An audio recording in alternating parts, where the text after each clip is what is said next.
Maseret Sota, traité Sota, Daf Yuddalet, feuille numéro 14. Nous sommes à la feuille 13, à la dernière ligne.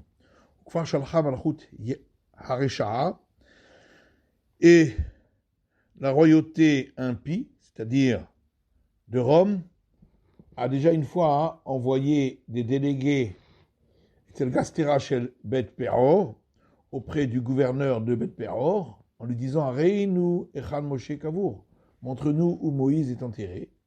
Amdul Ma'ala Nidmelahem Lemata.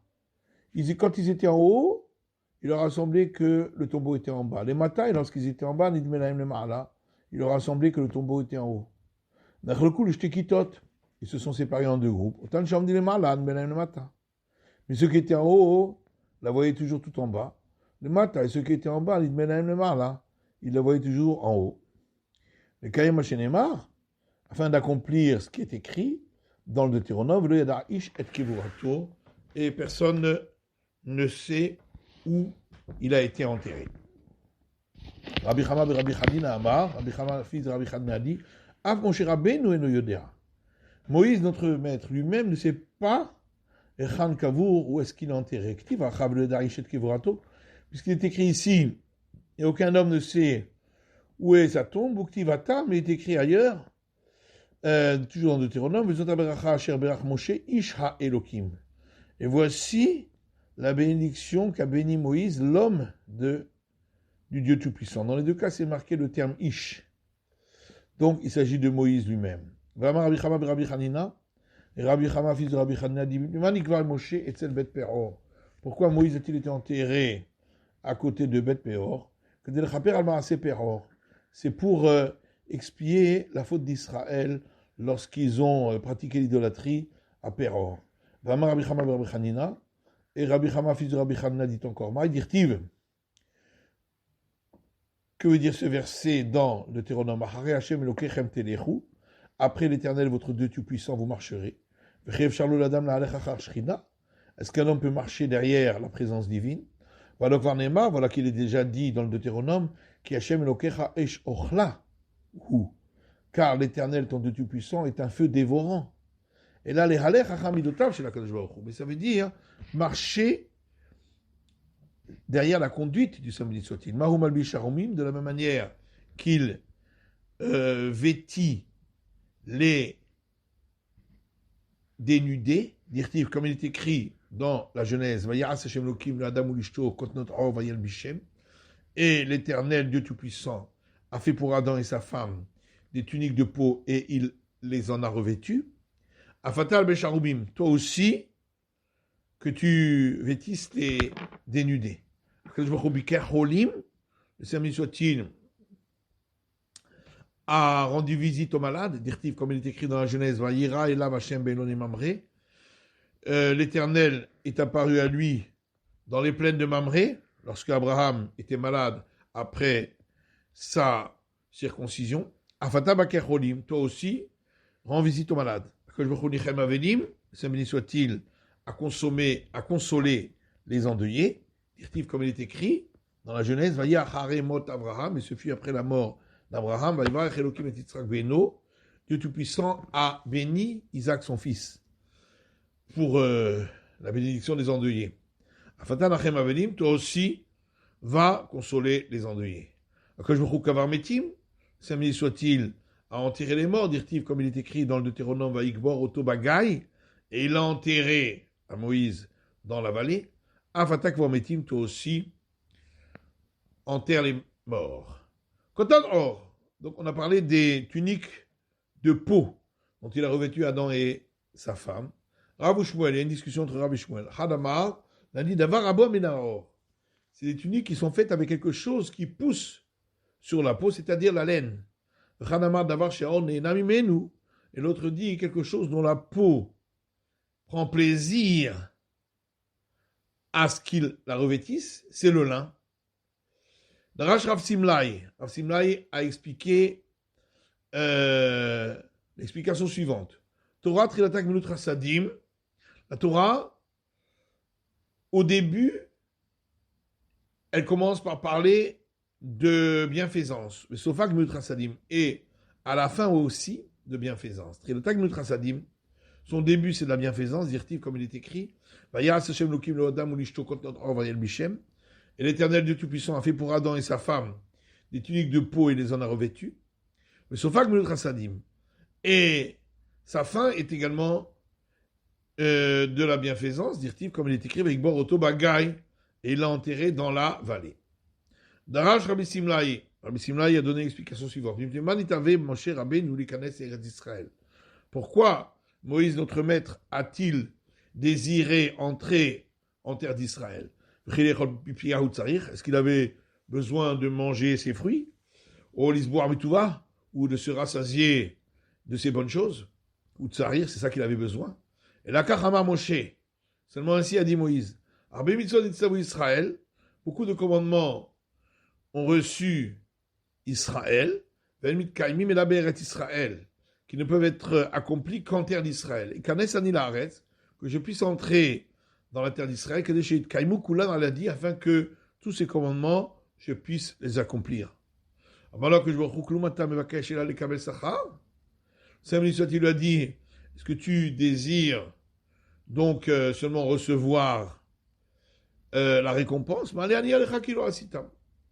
Je considère comme si tu les avais fait. Chez Neymar, comme il est dit, la reine achalek lo berabim, ve'et atzumim yachalek shalal, verset dans Isaïe, concernant Moïse. C'est pourquoi je lui donnerai une part parmi les nombreux, et avec les forts, il partagera le butin.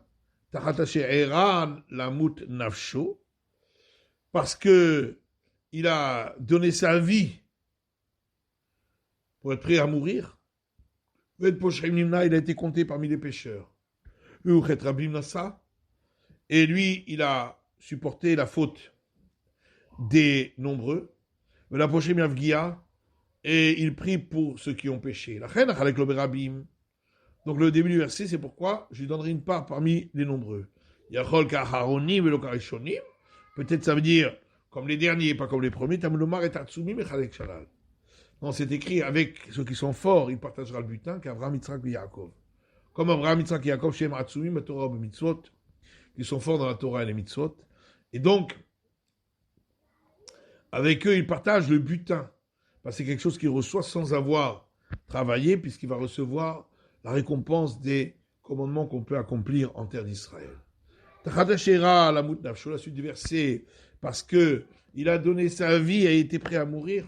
Il a été prêt à mourir chez Neymar, comme il est dit dans l'Exode, et sinon, efface-moi, les Gomer, etc. Il a été compté parmi les pécheurs. Il a été compté parmi les morts dans le désert. Et lui a supporté la faute des nombreux. Chez Kiper al-Maasé à Egel, puisqu'il a expié la faute du veau d'or. Et pour les pécheurs, il prie chez Bikesh Rachamim al Poshaï Israël, car il a demandé la miséricorde sur les pécheurs d'Israël chez Arzero Bitshuva, qui puissent se repentir. Ven Pegira et la Tfila. Quand on parle ici de Pegira, c'est la prière. Chez Neymar, comme il est dit, Va'ata al titpallel be'ad ha'amazé, et toi, ne prie pas pour ce peuple, Va'alti sab'adan rinna ut tfila, et n'élève pas pour eux l'exultation et la prière, Va'altif garbi, et ne prie pas vers moi, et on utilise ce même terme. Prochain chapitre. La Mishnah dit, Hayam eviet minchata, betor kfifa mitzrit.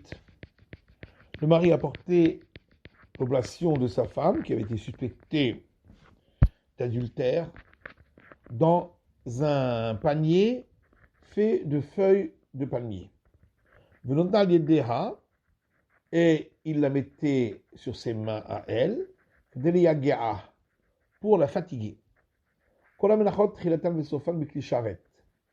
Toutes les oblations, au départ et à la fin, elles sont dans un ustensile de service.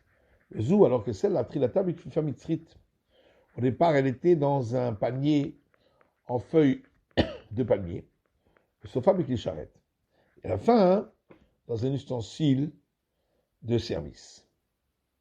Toutes les oblations ont besoin qu'on n'y mettre de l'huile et de l'encens. Alors que celle-là n'a besoin ni d'huile ni d'encens. Toutes les oblations, c'est avec du blé. Alors que celle-là, c'est avec de l'orge. L'oblation du volume d'un homer qu'on a porté le 16 du mois de Nissan, bien que elle aussi, c'était à base d'orge, il y a Itaba Geres, mais c'était de la farine tamisée, alors que celle-là, c'était de la farine non tamisée. Rabban Gamliel Omer, Rabban Gamliel dit que Shem Shema Aseh Hamaaseh Behema, de la même manière que l'acte qu'elle a fait est un acte bestial, car Korbana Ma'achal Behema. De même, l'offrande qu'elle apporte est faite à base de nourriture animale, de l'orge. Gemara. La Gemara dit Tanya, il y a une braïta qui dit Abba Hanin Omer, Mishum Rabbi Eliezer. Abba Hanin dit au nom de Rabbi Eliezer que dès les Yagéa, qu'on lui posait l'oblation sur ses mains à elle, pour la fatiguer, que dès chez Tarzorba, afin que elle revienne sur ce qu'elle avait dit. Im kacha hasa Torah alover otsono, et si ainsi la Torah a pitié des gens qui contreviennent sa demande, Kal vachomer alosser otsono, à plus forte raison pour ceux qui appliquent la volonté de la Torah. Umimai, et d'où sait-on, Mishum de Chassahu, que c'est parce que la Torah a eu pitié d'elle. Dis-moi qui écrit de l'Otimachek Megillah. Peut-être on veut qu'elle change d'avis et qu'elle accepte de dire qu'elle a fauté, afin qu'on n'ait pas besoin d'effacer le texte où il y a des noms divins. Que ça va, seulement ici, l'auteur de notre Mishnah pense qu'il lui faisait d'abord boire les eaux amères et ensuite il offrait son oblation. Deimishou Megillah, et donc si c'était à cause du texte qui avait été écrit, Haïm Chikala, de toute façon on l'avait déjà effacé. Kolam Lachot Bechoulé, la Mishnah a donc dit quelle est la règle pour toutes les autres oblations et la différence avec celle-là. Rominehu, et on objecte à partir d'une braïta qui dit Seder Menachot Ketzad. Comment était l'ordre de l'offrande des oblations? Adam Evi Mincha, Butor Beto. Un homme a porté une oblation de chez lui à la maison, Bekallatot Shel Kesev et Shel Zahav, dans des paniers en argent ou en or, et il l'a déposé dans un ustensile du service du temple, il l'a sanctifié dans un ustensile du service du temple, et il mettait dessus son huile et son encens, et il l'amenait chez le prêtre. Mais Kohen Molicha etzel Mizveach, et le prêtre l'amenait à côté de l'autel, et lui faisait toucher le coin sud-ouest de l'autel, sur l'arête du coin. D'ailleurs, et c'était suffisant. Puis, il repoussait l'encens sur un côté de l'oblation, et sur l'autre côté, il prenait une poignée de l'oblation à l'endroit où il y avait beaucoup d'huile. Mais notons le torclé charrette, il mettait cette poignée dans un ustensile du service du temple, mais kacho bekli charrette, et le sanctifiait dans l'ustensile du service du temple, puis il prenait tout l'encens, venotna al gabav, il le mettait par-dessus la poignée de l'oblation, et et il le faisait monter tout cela sur l'autel et le faisait brûler dans un ustensile du service ou molcho, et le salait avant qu'il brûle, venotno el gaberishim, et le mettait sur le feu de l'autel pour qu'il brûle. Karev Kometz, lorsque on avait offert la poignée, Shirehane Chalin, le reste de l'oblation était mangé, Verachen Akohanim liten et tocha yain veshemen udvash, et les prêtres qui le mangeaient pouvaient mettre dedans du vin, de l'huile ou du miel. Venasurin est là, milchametz. L'interdiction était uniquement de laisser fermenter.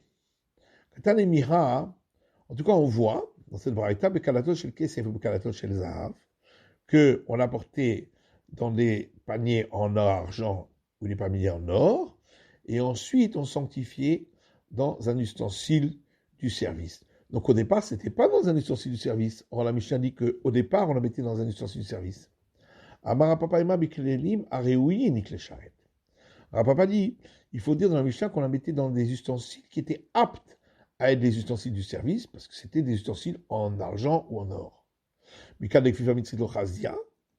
donc, de là on en déduit que le panier en feuille de palmier dans lequel on mettait l'oblation de la femme suspectée d'adultère, celui-là n'était pas apte à être un ustensile du service. Keman, et comme quelle opinion ça a été dit, de l'Oker Rabbi Yosef Rabuda. Pas comme l'opinion de Rabbi Yosef fils de Rabuda, d'Etania, parce qu'il y a une braïta qui dit et ustensiles du service qui ont été faits en bois. Rabbi Possel. Rabbi dit que c'est pas valable. Rabbi Yosef Rabuda marchir. Rabbi Yosef fils de Rabuda dit que c'est valable. Or ici, c'est du bois, puisque ce sont des feuilles de palmier. Et la Gemara répond plus Rabbi Yosef Rabuda. On peut même dire que ça va comme Rabbi Yosef Rabuda. Et Madame Rabbi Yosef Rabuda, Bechashuvin. Quand Rabbi Yosef fils de Rabuda dit que les ustensiles en bois peuvent devenir des ustensiles du service, c'est uniquement quand il s'agit d'ustensiles qui sont nobles, biproti, mais si c'est des ustensiles de piètre valeur, Miyamar, est-ce qu'il a dit cela? Les Rabbi Yosef Rabuda crivaient Huna le Ferhatera. Est-ce que Rabbi Yosef, fils de Rabuda, n'est pas d'accord avec ce verset dans le livre de Malachi qui dit est-ce que tu approcherais un tel sacrifice de telle mauvaise qualité à ton gouverneur? On a vu dans la Braïta qu'on mettait l'oblation dans un ustensile de service et on le sanctifiait dans cet ustensile du service du temple. De là on en déduit, dit la Gemara, que les ustensiles du service du temple ne peuvent sanctifier que si on l'a fait avec intention de le sanctifier. C'est pourquoi on rajoute et on sanctifie dans un ustensile du service. Et la Gemara dit pas forcément. Et peut-être on peut dire notable Biklisharet, les katchar Biklisharet. On peut dire dans la Braïta, on le met dans un ustensile du service pour que ce soit sanctifié dans cet ustensile du service.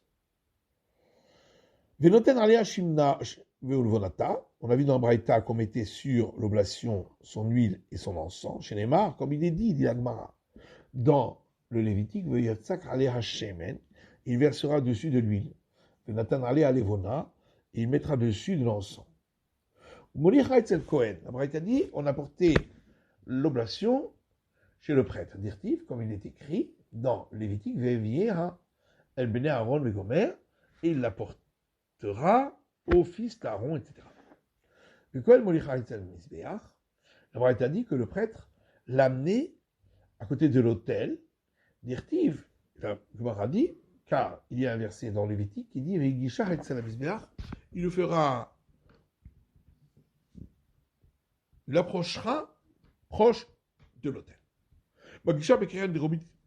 Maravit, et la Braïta dit qu'il l'approchait du coin sud-ouest, il lui faisait toucher l'arête du coin. Mais d'ailleurs, c'était suffisant. Minalan, d'où sait-on cela, que c'était le coin sud-ouest et l'arête du coin. Dire-t-il, parce qu'il est écrit dans le Lévitique, Vezot Torah Tamincha, et voici la règle de l'oblation, Hakrevotar ben Aaron, Ifne Hashem, les fils d'Aaron l'approcheront devant l'Éternel, elle penait à Misbéach, à la face de l'autel. C'est écrit devant l'Éternel. Donc j'aurais pu croire que c'est à l'ouest de l'autel, qui est devant le palais de l'Éternel. C'est pourquoi le verset rajoute à la face de l'autel, donc c'est côté sud, là où il y a la rampe qui monte à l'autel. Si c'était écrit uniquement à la face de l'autel, on aurait dit, donc c'est uniquement côté sud. C'est pourquoi on a l'autre partie du verset qui dit devant l'Éternel. Alors comment on fait? Côté sud ou côté ouest? On l'approchait du coin sud-ouest, en faisant toucher l'arête du coin, pour que ce soit au sud, mais également face au palais de l'Éternel, donc côté ouest. Vedayo, et c'était suffisant. Rabbi Lazar Omer, Rabbi Lazar lui dit, j'aurais pu croire qu'il l'approchera à l'ouest du coin, ou au sud du coin de l'autel. Là-dessus, on dit que chaque fois qu'on trouve deux versets, l'un est compréhensible pour lui-même et ne va pas à l'encontre de l'autre. Mais l'autre, il est compréhensible par lui-même, mais il va à l'encontre du premier. Mais on laisse de côté celui qui s'accomplit lui-même mais annule l'autre. Et on prend pour règle celui qui s'accorde avec lui-même et avec l'autre verset. Et c'est ainsi que si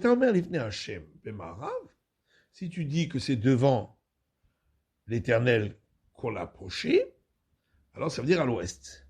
Mais alors, tu annules là où c'est écrit par ailleurs, à la face de l'autel, c'est-à-dire côté sud. Mais si tu dis à la face de l'autel côté sud,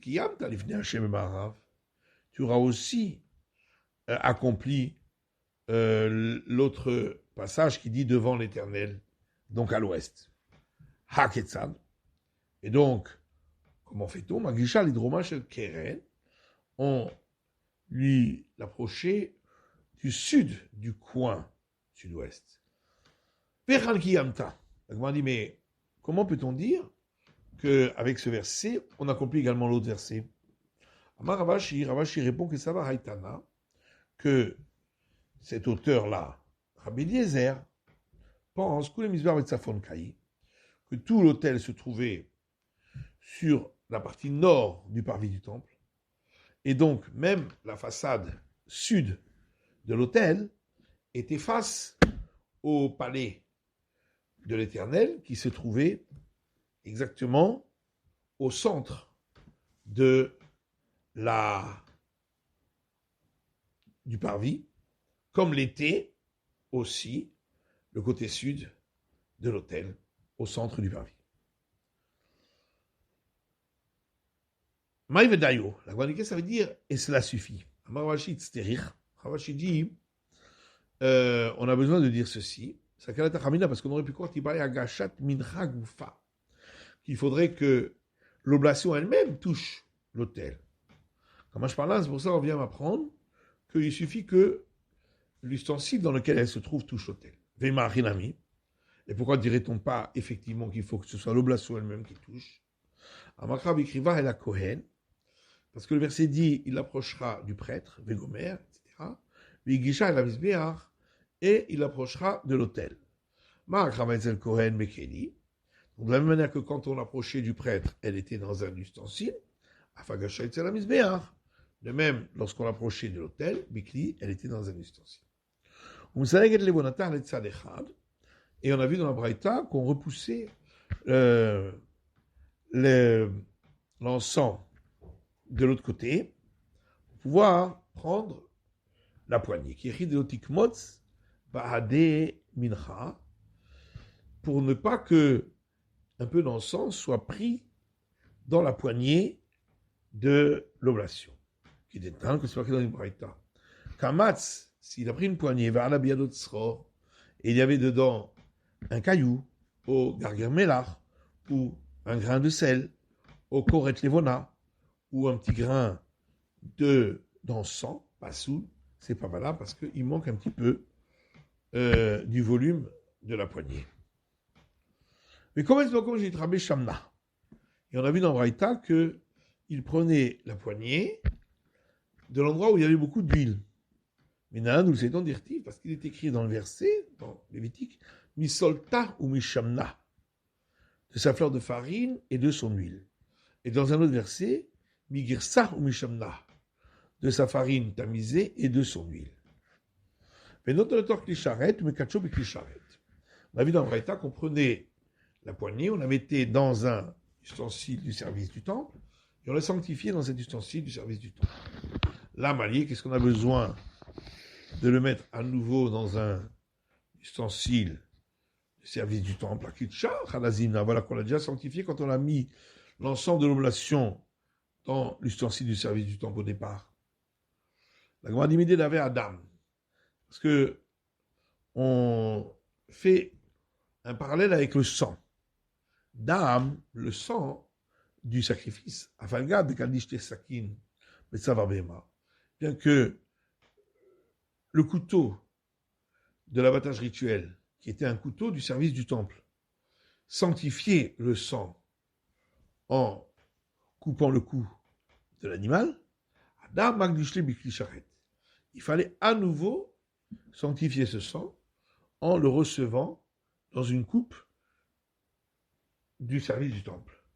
À Hanami, ici aussi, l'Oshama, ne fait pas de différence, bien que l'oblation a déjà été sanctifiée dans un premier ustensile sanctifié, on mettait la poignée également dans un ustensile sanctifié pour sanctifier une seconde fois. On a vu dans Braïta qui ramassait tout l'encens et le mettait sur la poignée de l'oblation.